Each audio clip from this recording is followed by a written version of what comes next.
欢迎来到星光说故事。小朋友、大朋友，请坐到一个舒服的地方，或闭上眼睛。我们要开始说故事咯。今天要说的故事是爱挖鼻子的巴布。在一个热闹的小镇里，住着一个爱笑的小男孩，名字叫巴布。巴布最喜欢玩积木、吃糖果，可是他还有一个小小的坏习惯，那就是很常用手去挖鼻孔。有一天，巴布和好朋友豆豆在院子里搭一个超级大火箭。正当他们快要完成的时候，巴布忍不住又把手指伸进鼻子里。豆豆一看，马上大叫：巴布，你的火箭要飞去太空了，但你的手指却一直飞进鼻孔里耶！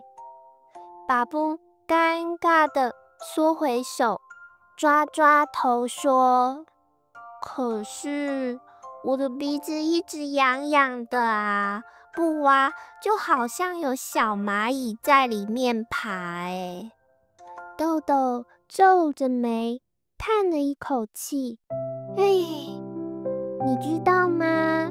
琪琪姐姐昨天才跟我说，鼻子里面住着一群小小的鼻孔守卫兵，他们的工作就是保护鼻孔干净，赶走坏细菌。如果有人老是用手去挖，守卫兵会被打乱队形，结果坏细菌就会趁机跑进去开派对。巴布吓得眼睛瞪得大大的，什么？坏细菌开派对？他们会干嘛呀？豆豆神秘地压低声音，他们会在里面大跳 disco 舞，有的转圈圈，有的劈腿，有的还用鼻毛当跳绳，还会大声喊嘿嘿，让他打喷嚏，让他流鼻血，结果你就会觉得更不舒服啦。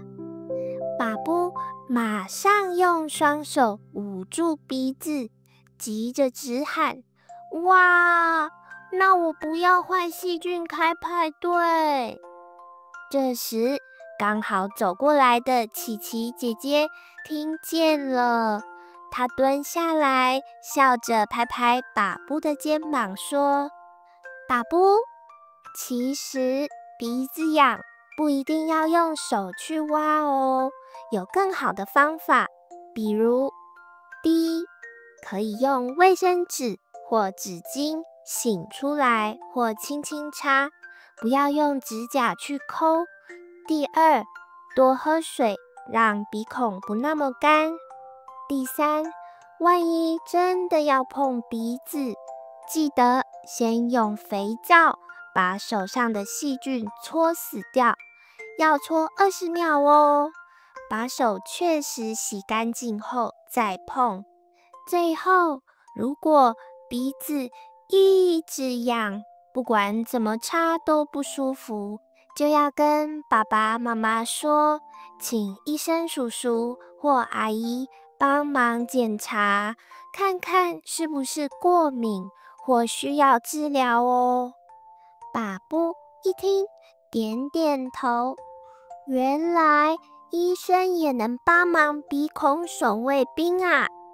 琪琪姐姐又补充说，还有一个秘密哦，有时候鼻子痒可能跟吃的东西有关，像是糖果、饼干、果汁、汽水，彩色的果冻吃太多会让身体变得更容易痒痒，甚至有的小朋友对某些食物过敏，比如像花生、虾子或牛奶，一吃就鼻子红红、眼睛痒痒的。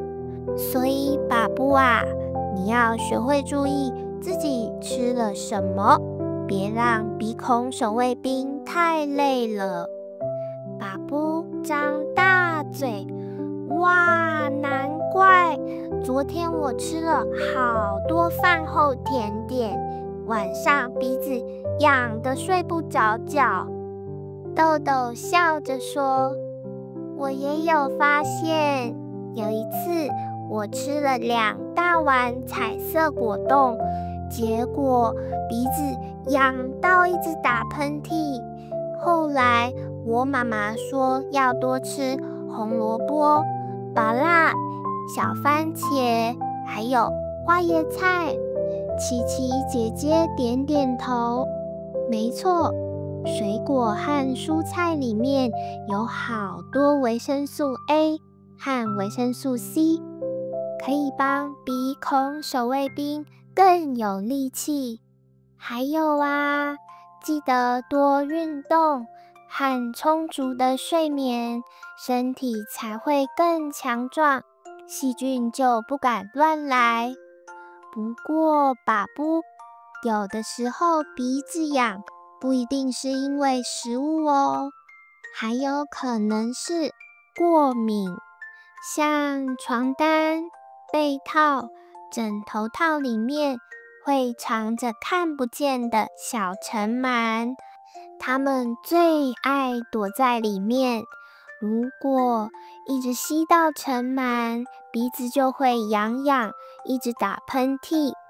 所以啊，可以请爸爸妈妈帮忙把床单、被套、枕头套换成防尘螨的罩子，还要常常洗干净、晒太阳。还有哦，有些小朋友抱着绒毛娃娃睡觉，如果娃娃太久没洗，也会变成尘螨的乐园哦。结果鼻孔守卫兵就累坏啦。爸布想了想，忽然大声宣布，那我以后要少吃甜食，多吃蔬菜水果，还要让鼻孔守卫兵开开心心，不被坏细菌打扰。豆豆立刻举起大拇指，爸布，你真棒！我们一起保护鼻孔王国哦。从那天开始，爸布真的开始改变了。当鼻子痒时，他会拿纸巾擤一擤，擦一擦，不再偷偷用手挖。当嘴馋想吃糖果时，他会先想想鼻孔守卫兵会不会累坏了呢？那我还是吃一点水果代替糖果好了。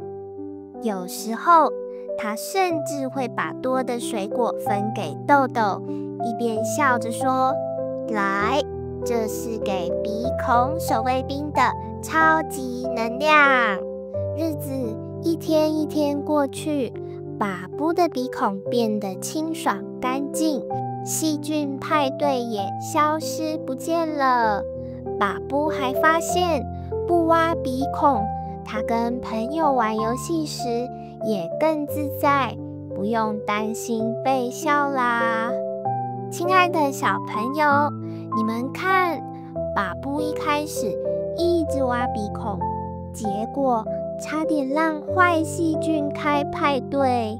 后来他学会用纸巾擦一擦，多喝水，少吃糖果，多吃蔬菜水果，甚至注意床单和绒毛娃娃的清洁时，他的鼻孔就变得舒服多啦。还有，如果你发现鼻子常常痒痒的，打喷嚏或是怎么样都不舒服，一定要跟爸爸妈妈说哦，请医生叔叔或阿姨帮忙检查，才知道怎么样可以治好。所以呀，下次鼻子痒，记得别用手挖，换一个更聪明的方法，让你的鼻孔守卫兵永远有力气保护你哦。如果喜欢今天的故事，别忘了订阅频道或分享。那我们下一集再见喽，拜拜。